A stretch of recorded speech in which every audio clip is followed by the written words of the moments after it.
नमस्कार मित्रांनो, Jagdish Chavan YouTube channel मध्ये आपलं सर्वांचं सहर्ष स्वागत आहे। तुम्ही सर्व स्वस्त असाल, मस्त असाल अशी मी आशा करतो। मित्रांनो, एक शायर आहे, त्या शायरीमध्ये तो आपल्या दैनंदिन जीवनामधला एक संदेश देतो। चांगला संदेश आहे।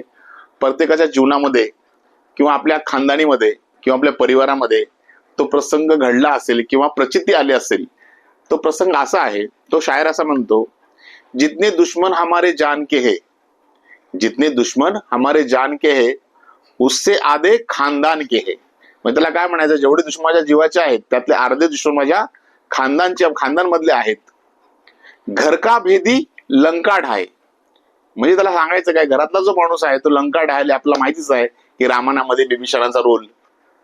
तर मित्रांनो, अपने से तो गैरे अच्छे, अपने से तो गैरे अच्छे असा तो आपल्या शायरीमध्ये सांगत असतो की साप डसे तो दोस्त बचाए, जब रिश्तेदार डसे तो कौन बचाए, जब रिश्तेदार डसता है तो मेरे अच्छे कर्म और मेरा परवरदिगार बचाता है।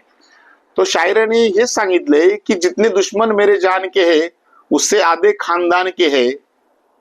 अपने से तो गैर अच्छे, घर का भेदी लंका ढाए, साप डसे तो दोस्त बचाए, जब अपने रिश्तेदार डसे तो कौन बचाए, रिश्तेदार डसेल तर कोण वाचणार, तर परवरदिगार। आणि आपले चांगले कर्म असेल तर मित्रांनो घाबरायचं नाही, आपले चांगले कर्म करत राहायचं आणि पुढे पुढे पाऊल टाकायचं।